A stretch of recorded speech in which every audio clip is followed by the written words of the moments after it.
Hello, good morning সবাইকে। একটা সুন্দর সকাল, এটার জন্য অপেক্ষা করছিলাম। কালকে দশেরা গেছে, ব্যাঙ্গালোরে দশেরায় সব বন্ধ থাকে। আমার জীবনের একটা অভিজ্ঞতা হলো, এখানে দশেরাটা অনেক বড় উৎসবের মতো। আমাদের যেমন দশমীর দিনকে খুব মন খারাপ হয়ে যায়, মা দুর্গা চলে যায়, আমরা বিষণ্ণতায় পাগল হয়ে যাই। এখানে দশেরা মানে একটা বড় উৎসবের মতো। রামচন্দ্র রাবণকে বধ করে, এদের কাছে এটা একটা আনন্দের।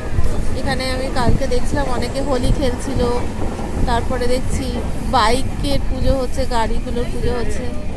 এখন আমরা উটি যাওয়ার জন্য রওনা হলাম। প্রথমে কোয়েম্বাটুর যাব।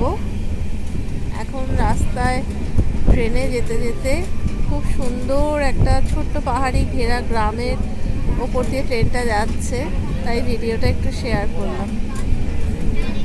আবার পরে সুযোগ পেলে ভিডিও করব। Tata, by.